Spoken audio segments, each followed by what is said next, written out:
اللہ پر ایمان لانے کا مطلب یہ ہے اقرار باللسان، زبان کے ذریعے اس کا اقرار کرنا، دل سے اس کی تصدیق کرنا، اور عملی جامہ پہنانا، اپنے اعضاء سے اس پر عمل بھی کرنا۔ صرف زبان سے اقرار، دل سے تصدیق کافی نہیں ہے، عمل بھی ضروری ہے کہ ایک آدمی کا ایمان اس وقت تک پختہ نہیں ہوتا، اس وقت تک مستقیم نہیں ہوتا جب تک کہ اس کا دل مستقیم نہ ہو جائے۔ وَلَا يَسْتَقِيمُ قَلْبُهُ حَتَّى يَسْتَقِيمَ لِسَانُهُ، اور اس کا دل اس وقت تک مستقیم نہیں ہوتا، سیدھا نہیں ہوتا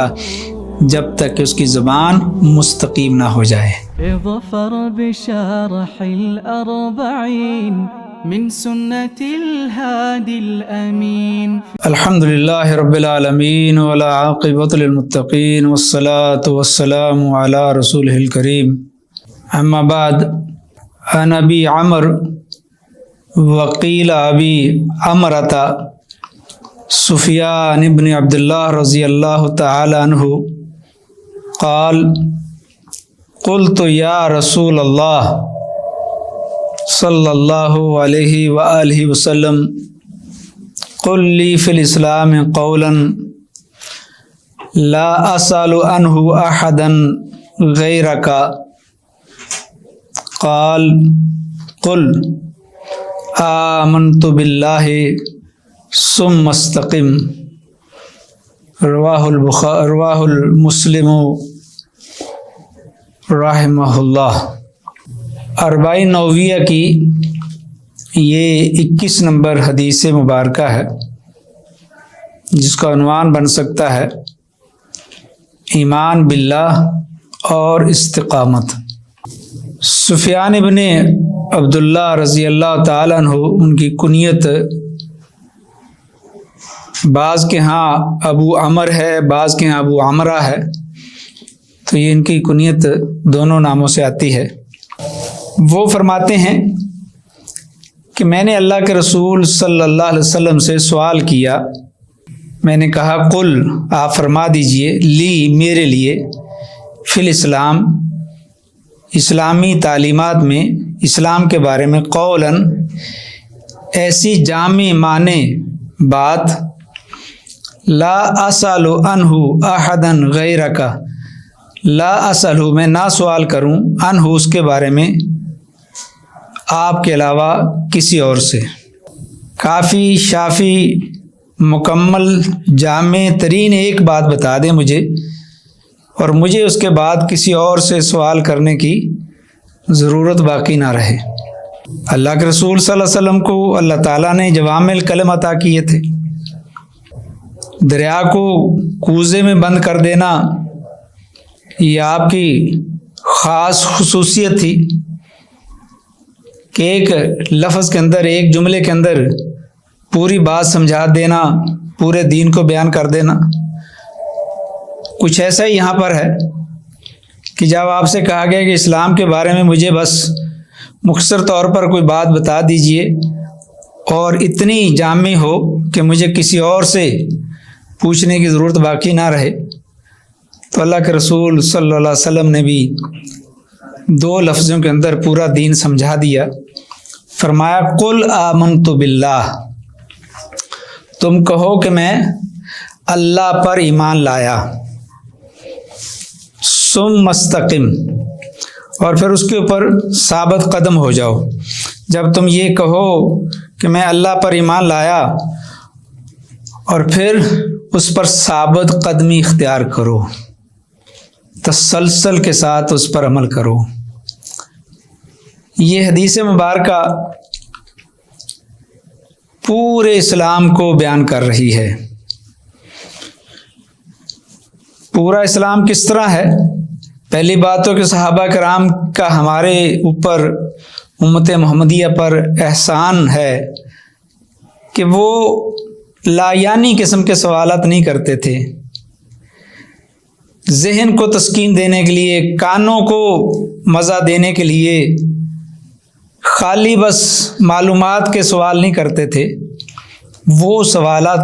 اٹھاتے تھے، وہ سوالات کرتے تھے اللہ کی توفیق سے جس کے اندر عملی پہلو ہو، اور یہ بات واضح ہے کہ عمل کے بغیر تو کچھ بھی نہیں ہے، اور جس کے اندر علم کے ساتھ ساتھ عمل ہو، صرف علم سیکھ لینا، علم حاصل کر لینا، اس میں عمل نہ ہو تو اس کا کوئی فائدہ نہیں ہے۔ تو یہاں پر صحابہ کرام کی ہر ایک کا اپنا اپنا مزاج تھا۔ آپ دیکھیے کہ انہوں نے ایک بہت ہی قیمتی اور بہت ہی جامع اور مانع سوال کیا، اور اللہ کے رسول نے اسی طرح ان کو جواب دیا کہ آپ یہ کہو کہ میں اللہ پر ایمان لے آیا۔ اب اللہ پر ایمان لانا، اس کے اندر ہر چیز آ جاتی ہے۔ ایمان جو ہے اس میں عقائدیہ، عقیدے کے متعلق، اور امور اور اعمال قلبیہ دل کے متعلق، اور عمل بالجوارح۔ اور چونکہ ایمان اقرار باللسان و تصدیق بالقلب و عمل بالجوارح، تینوں چیزوں اللہ پر ایمان لانے کا مطلب یہ ہے، اقرار باللسان، زبان کے ذریعے اس کا اقرار کرنا، دل سے اس کی تصدیق کرنا، اور عملی جامہ پہنانا، اپنے اعضاء سے اس پر عمل بھی کرنا۔ صرف زبان سے اقرار، دل سے تصدیق کافی نہیں ہے، عمل بھی ضروری ہے۔ تو ایمان کے اندر یہ ساری چیزیں آ گئی ہیں، اور ایمان سے مراد ایمان بالغیب، اللہ پر ایمان، فرشتوں پر ایمان، کوثر، حوض کوثر پر ایمان، صراط مستقیم، حوض کوثر پر ایمان، پلصراط پر ایمان، جنت دوزخ پر ایمان، نبیوں پر ایمان، دیگر آسمانی کتابوں پر ایمان۔ ہر چیز جس کا تعلق عقیدے سے ہے، توحید سے ہے، اس کے اوپر ایمان، یہ ایمان باللہ میں پہلے سے شامل ہے۔ تو سارا دین، اب ایمان انسان زبان سے لے کر اقرار کرتا ہے، تو اس میں زبان کی عبادت، بدنی عبادت، قولی عبادت، فعلی عبادت، نماز، روزہ، حج، زکوٰۃ، کیونکہ وہ اعمال ہیں، تمام قسم کے عقائد کل آمنت باللہ میں شامل ہیں۔ پورا ایمان میں پورا دین اسلام، پورا دین شامل ہے۔ آمنت باللہ ثم استقم۔ پھر اس کے بعد اللہ کے رسول صلی اللہ علیہ وسلم نے ایک جامع بات بتا دی، کیونکہ استقامت کبھی کبھار کر لینا، کبھی چھوڑ دینا، دل کیا تو کر لینا، دل کیا تو چھوڑ دینا، یہ دین نہیں ہے۔ ان احب الاعمال الی اللہ تعالی ادومها ان قل۔ اللہ کو تو وہ عمل سب سے محبوب ہیں، وہ اگرچہ تھوڑے ہوں، چھوٹا عمل ہو، لیکن ہو اس کے اوپر استقامت اور ہمیشگی، ثابت قدمی۔ اور امام ابن قیم رحمہ اللہ بھی فرماتے ہیں کہ استقامت تتعلق بالاقوال والافعال والاحوال والنیات، یہ تمام چیزیں استقامت میں آ جاتی ہیں۔ ثابت قدمی، تسلسل کے ساتھ مسلسل ایک کام کو کرنا، کبھی کبھار نہیں، تو یہ دین کی اصل روح ہے۔ یہ دین ہمیں اسی بات کی ترغیب دیتا ہے کہ ہم اللہ پر ایمان لانے کے بعد، رسولوں پر ایمان لانے کے بعد، کتابوں پر ایمان لانے کے بعد، فرشتوں پر، جنت دوزخ پر، اور حساب و کتاب پر، آخر میں جی اٹھنے پر، قبر کے عذاب پر، سب چیزوں پر جو غیبیات ہیں، ایمان لانے کے بعد پھر اس کے بعد کیا کریں؟ اور جب کہ میں نے یہ واضح کر دیا ہے، اور یہ احادیث میں سلف صالحین نے اس بات کی وضاحت کی ہے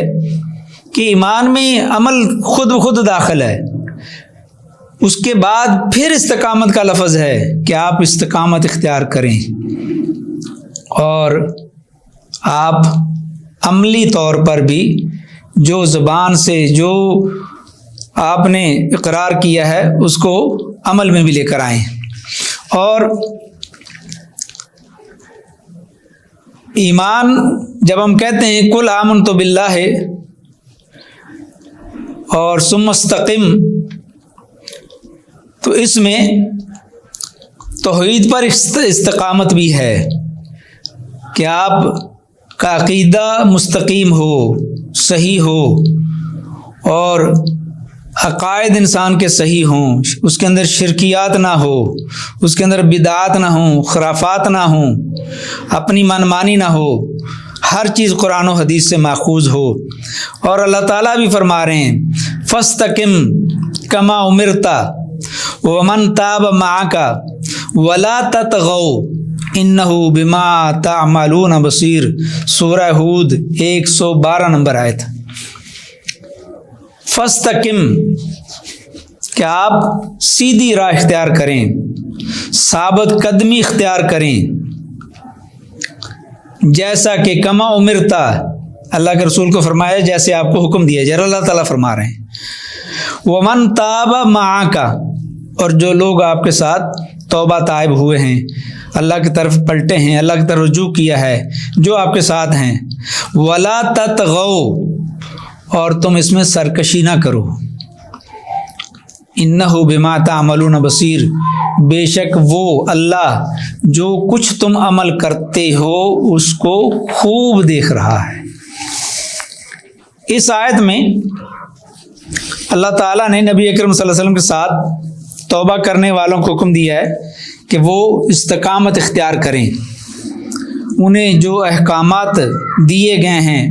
ان سے تجاوز نہ کریں، کیونکہ تجاوز کرنا سرکشی ہے جسے اللہ تعالیٰ نے منع کیا ہے،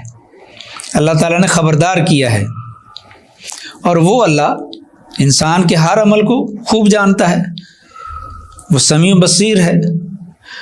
اور فاستقم کما امرتا، اس کی تفسیر میں مفسرین نے بہت سی آراء کا اپنا تذکرہ کیا ہے. امام قتادہ رحمہ اللہ فرماتے ہیں کہ نبی اکرم صلی اللہ علیہ وسلم کو جو حکم دیا گیا ہے کہ فاستقم کما امرتا، اس سے مراد ہے کہ اللہ کے امر پر استقامت اختیار کریں، جو بھی اللہ نے حکم دیا اس پر ثابت قدمی اختیار کریں. امام ثوری رحمہ اللہ فرماتے ہیں کہ نبی اکرم صلی اللہ علیہ وسلم کو قرآن پر استقامت اختیار کرنے کا حکم دیا گیا ہے. امام قشیری رحمہ اللہ فرماتے ہیں کہ نبی اکرم صلی اللہ علیہ وسلم یہ فرمایا کرتے تھے شیبتنی ہود و اخواتها، مجھے سورہ ہود نے اور اس طرح کی اس کی دیگر بہنیں صورتیں جنہوں نے مجھے بوڑھا کر دیا ہے، میں بوڑھا ہو گیا ہوں. اور آپ سے پوچھا گیا اس میں کس وجہ سے آپ بوڑھے ہو گئے ہیں، تو آپ نے فرمایا فاستقم کما امرتا. یہ جو حکم ہے نا کہ آپ ثابت قدمی اختیار کریں، دوام اختیار کریں، تسلسل کے ساتھ اعمال جن کا آپ کو حکم دیا گیا ہے، جن چیزوں کا آپ کو کرنے کا کہا گیا ہے وہ کریں، جن سے روکا گیا ان سے رک جائیں، اور جو آپ کے ساتھ ایسا کریں گے ان کو بھی، ان کے لیے بھی استقامت کا حکم ہے. اور اگر ایسا نہیں کرو گے تو اللہ تعالیٰ تمہارے ہر کام کو خوب جانتا ہے. اور استقامت سے مراد بھی صراط مستقیم ہے. صراط مستقیم پر جو قرآن، حدیث، صحابہ کرام کا جو رستہ ہے اس کے اوپر بغیر دائیں بائیں نکلے، کجی اختیار کیے، انحراف کیے بغیر، اپنی مرضی کی کوئی شرح اور تشریح کیے بغیر، جس طرح حکم دیا گیا ہے، جو کہا گیا ہے اسی طرح اس پر عمل کرنا، جن کا حکم دیا گیا ہے ان کو بجا لانا، جن سے روکا گیا ہے ان کو ترک کر دینا، اور ہمیشگی اختیار کرنا، یہی استقامت ہے۔ اور اسی طرح اللہ تعالیٰ کا فرمان ہے فَاسْتَقِيمُوا إِلَيْهِ وَاسْتَغْفِرُوهُ، کہ تم اللہ نے جو تمہیں حکم دیا ہے فَاسْتَقِيمُوا إِلَيْهِ، اس کی طرف استقامت اختیار کرو، وَاسْتَغْفِرُوهُ، اور اس سے گناہوں کی معافی طلب کرو۔ تو استقامت اختیار کرتے ہوئے جب انسان اعمال کو بجا لاتا ہے تو انسان ہے، انسان سے غلطیاں بھی ہوں گی، تو پھر حکم دیا جا رہا ہے کہ تم اس سے معافی بھی مانگو، وہ معاف کرنے والا بھی ہے۔ وہ جو غلطی ہو جائے گی وہ معافی سے اس کا ازالہ ہو جائے گا۔ توبہ استغفار کرو، اللہ سے معافی مانگو۔ اس سے پہلے ہم 2 حدیث سے پہلے غالباً ہم نے ایک حدیث پڑھی ہے، اتق اللہ حیثما کنت واتبع السیئۃ الحسنۃ تمحها، کہ اللہ سے ڈرتے رہو جہاں کہیں بھی ہو، اور برائی کرنے کے بعد نیکی کرو، اور وہ نیکی پہلی برائی کو ختم کر دیتی ہے۔ تو یہ حدیث مبارکہ انسان کو اعمال دوام کے ساتھ، استقامت کے ساتھ، استقرار کے ساتھ، ثابت قدمی سے کرنے کی طرف دعوت دے رہی ہے بار بار، اور اس کی تائید میں قرآنی آیات بھی جا بجا موجود ہیں۔ حامیم سجدہ کی 30 سے 32 تک آیات ہیں، جس کے اندر اللہ تعالیٰ فرما رہے ہیں کہ ان الذین قالوا ربنا اللہ ثم استقاموا، وہ لوگ جنہوں نے یہ کہا کہ اللہ ہمارا رب ہے، پروردگار ہے، مالک ہے، خالق ہے، رازق ہے، معبود ہے، پالنہار ہے، جنہوں نے اللہ، وہی بات جو پیچھے ہوئی ہے حدیث کے اندر، قل آمنت باللہ، کہ جنہوں نے اللہ پر ایمان لانے کا دعویٰ کیا اور اس کو مانا، تو یہاں پر ان لوگوں کے بارے میں بتایا جا رہا ہے کہ جنہوں نے یہ کہا کہ رب ہمارا، اللہ ہمارا رب ہے، ثم استقاموا، قل آمنت باللہ ثم استقم۔ یہ حدیث اس آیت کی تفسیر ہے، اور یہ آیت اس حدیث کی تفسیر ہے کہ جس کے اندر یہ بتایا جا رہا ہے ثم استقیموا، پھر تم ثابت قدمی اختیار کرو، دوام اختیار کرو، ہمیشگی اختیار کرو، لوگوں کی باتوں میں نہ ہو، دنیا کے بہکاوے میں نہ ہو، دنیا کے رنگ رلیوں میں نہ کھو جاؤ، استقامت ثابت قدمی سے صراط مستقیم پر تسلسل کے ساتھ چلتے رہو۔ یہ دین 1-2 دن کی بات نہیں ہے۔ آپ دیکھتے ہیں کہ دن میں 5 نمازیں ہیں اور ہمیشگی کے ساتھ پڑھنی ہیں، روزے ہیں سال کے بعد 1 مہینے کے، اس طرح دیگر عبادات ہیں، تسلسل کے ساتھ ہیں، استقامت کے ساتھ ہیں۔ تو اگر آپ ایسا کرو گے، اس حدیث میں تو وضاحت نہیں ہے لیکن یہ قرآن یہاں پر وضاحت کر رہا ہے، اگر قل آمنت باللہ ثم استقم اس پر عمل کرتے ہوئے، اس آیت پر عمل کرتے ہوئے عمل کرو گے تو کیا فائدہ ہوگا؟ تتنزل علیہم الملائکۃ الا تخافوا ولا تحزنوا، تو آپ کے لیے اس دنیا میں اللہ فرشتوں کی نصرت، مدد، تائید اتار دے گا، اور وہ فرشتے آ کر کہیں گے اللہ تخافوا ولا تحزنوا، کہ تم نہ خوف کھاؤ اور نہ غمناک ہو، تمہیں غم کرنے کی اور ڈرنے کی، خوف کھانے کی کوئی ضرورت نہیں ہے۔ وَأَبْشِرُوا بِالْجَنَّةِ الَّتِي كُنْتُمْ تُوعَدُونَ، اور ان لوگوں کو خوشخبری دی جاتی ہے، خوشخبری سنا دو ان لوگوں کو جنت کی، دنیا میں ان کو جنت کی خوشخبری سنا دو، جو استقامت اور ایمان باللہ اور استقامت کے اوپر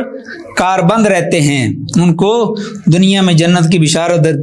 سنا دی جائے، اور ان سے یہ وعدہ کیا گیا ہے۔ اور پھر کہا نحن اولیاؤکم فی الحیات الدنیا و فی الآخرہ، ہم ان کے دوست ہیں، ہم ان کے مددگار تو وہ ہیں ہی، لیکن ہم ان کے صدیق ہیں، دوست ہیں، ولی ہیں ہم ان کے، اس دنیا میں بھی اور آخرت میں بھی۔ اس کی دو تفسیریں کی گئی ہیں کہ اس سے مراد فرشتے ہیں یا اللہ تعالیٰ خود ہیں، کہ فرشتے کہہ رہے ہیں کہ ہم تمہارے دوست ہیں، یا اللہ تعالیٰ کہہ رہے ہیں۔ تو یہ دونوں معنی ہو سکتے ہیں کہ اللہ تعالیٰ فرما رہے ہیں کہ ہم تمہارے دوست ہیں اس دنیا میں بھی اور آخرت میں بھی، یا فرشتے کہہ رہے ہیں کہ ایمان باللہ والے اور استقامت اختیار کرنے والوں کے لیے یہ اجر ہے کہ اللہ تعالیٰ فرما رہے ہیں کہ میں تمہارا دوست ہوں، یا فرشتے کہہ رہے ہیں ہم تمہارے دوست ہیں اس دنیا میں بھی اور آخرت میں بھی۔ وَلَكُمْ فِيهَا مَا تَشْتَهِي أَنفُسُكُمْ، اور وہاں پر تمہارے لیے وہ کچھ ہوگا جو تمہارے دل چاہیں گے، جو تمہاری خواہش ہوگی۔ دنیا میں اللہ کی مرضی کے مطابق زندگی گزاری، اللہ کے رسول کے بتائے ہوئے طریقے کے مطابق زندگی بسر کی، کجی اور ٹیڑھ پن سے دور رہے، استقامت اختیار کی، ایمان باللہ پر کار بند رہے، تو پھر اللہ کہہ رہا ہے کہ وہاں جو تم چاہو گے، تمہارے نفس جو چاہیں گے، جو چیز جس چیز کی خواہش کریں گے وہ تمہارے لیے ہوگی۔ وَلَكُمْ فِيهَا مَا تَدَّعُونَ، اور اس میں تمہارے لیے ہر اس چیز کو مہیا کیا جائے گا جو جس کا تم سے وعدہ کیا گیا ہے، اور تمہاری خواہش کو پورا کیا جائے گا، تمہاری تمنا کو پورا کیا جائے گا۔ اور کیا ہوگا؟ نُزُلًا مِّن غفور الرحیم، اور غفور و رحیم بخشنے والے، مہربان، رحم کرنے والے کی طرف سے تمہارے لیے مہمان نوازی ہوگی۔ وہ اللہ میزبانی کرے گا ان کی، وہ میزبان ہوگا اس دن، اور جن کا اللہ میزبان ہوگا ان کے لیے کیا کمی ہوگی۔ یہ کس کا نتیجہ ہے، یہ کس کا اجر ہے، کس کا پھل ہے؟ قُلْ آمَنْتُ بِاللَّهِ ثُمَّ اسْتَقِمْ۔ اور اس کے بعد سورہ احقاف کی 13 اور 14 نمبر آیت ہے، اس کے اندر بھی اسی طرح کا مفہوم ہے۔ ان الذین قالوا ربنا اللہ ثم استقاموا فلا خوف علیہم ولا هم یحزنون، بالکل وہی ترجمہ ہے، وہی معنی ہے۔ اولئک اصحاب الجنہ، اوپر بھی اسی کا تذکرہ ہے کہ یہی لوگ ہیں جنت والے، خالدین فیہا، ہمیشہ ہمیشہ اس میں رہیں گے، جزاء بما کانوا یعملون، یہ وہ بدلہ ہے، یہ وہ جزا ہے ان لوگوں کے لیے جو اللہ کے بتائے ہوئے، اللہ کے پیارے حبیب صلی اللہ علیہ وسلم کے بتائے ہوئے طریقے کے مطابق زندگی بسر کرتے ہیں، اپنے عقائد کو پاکیزہ رکھتے ہیں، اپنے خیالات کو پاکیزہ رکھتے ہیں، ان پر اعمال جا بجا اس پر عمل کرتے ہیں، اور دوام اختیار کرتے ہیں، ہمیشگی اختیار کرتے ہیں، تو یہ ان لوگوں کے لیے اللہ کی طرف سے یہ ان کے لیے عطیہ ہے، یہ ان کے لیے اللہ کی طرف سے اس کا بدلہ ہے۔ اور انسان کو استقامت اختیار کرنی چاہیے، کیونکہ حدیث مبارکہ ہے، سیدنا انس بن مالک رضی اللہ تعالیٰ عنہ اس کے راوی ہیں، مسند احمد کے اندر یہ روایت ہے کہ اللہ کے رسول صلی اللہ علیہ وسلم نے ارشاد فرمایا، لا یستقیم ایمان عبد حتی یستقیم قلبہ، کہ ایک آدمی کا ایمان اس وقت تک پختہ نہیں ہوتا، اس وقت تک مستقیم نہیں ہوتا جب تک کہ اس کا دل مستقیم نہ ہو جائے۔ ولا یستقیم قلبہ حتی یستقیم لسانہ، اور اس کا دل اس وقت تک مستقیم نہیں ہوتا، سیدھا نہیں ہوتا جب تک کہ اس کی زبان مستقیم نہ ہو جائے۔ تو اس کا بھی اس کے اندر ہمیں درس دیا گیا ہے۔ تو ہم اللہ سے دعا کرتے ہیں کہ اللہ تعالی ہمیں دین، ایمان باللہ، اس کے جتنے تقاضے ہیں، اس کی جتنی تعریفات ہیں، ایمان باللہ میں جو جو چیزیں شامل ہیں، اللہ تعالی ہمیں ان سب پر عمل کرنے کی توفیق عطا فرمائے، اور اس کو ہمیں عمل میں لانے کی، اور عمل کے بعد استقامت اور دوام اور ہمیشگی، ثابت قدمی کے ساتھ، کسی سے ڈرے بغیر، کجی ٹیڑھ پن اختیار کیے بغیر اس پر عمل کرنے کی اللہ سے توفیق مانگتے رہنا چاہیے۔ اللہ تعالی ہمیں اس کی توفیق عطا فرمائے۔ اور اس میں جو ہم فوائد بیان کرتے ہیں، تو فوائد اگر بیان کریں گے تو حدیث لمبی ہو جائے گی، تو اس میں تقریباً فوائد ہم نے بیان کر دیے ہیں کہ یہ جامع الکلمات ہے، اور اس میں ایمان کا دعویٰ کافی نہیں ہے، عمل بھی ضروری ہے۔ ایمان کی دلیل عمل ہے، عمل نہ ہو تو ایمان کا عملی ترجمہ اور اس کے ثمرات میں سے ثمرات اس کو نہیں مل سکتے۔ جب عمل کرتا ہے تو پھر اس کے ثمرات ملتے ہیں۔ اور اسی طرح استقامت ایک بلند و بالا درجہ ہے جو مکمل ایمان اور بلند ہمت کی دلیل ہے، اور استقامت سے انسان، ہمیشگی سے، ثابت قدمی سے انسان درجات کو پاتا ہے، دنیا میں بھی اور آخرت میں بھی۔ اللہ سے دعا ہے کہ اللہ تعالی ہمیں استقامت نصیب کرے۔ وآخر دعوانا الحمد للہ رب العالمین۔ قال الله قال رسوله قال الصحابة هم أولو العرفان ما الدين نصبك للخلاف سفاهة بين الرسول وبين قول فلان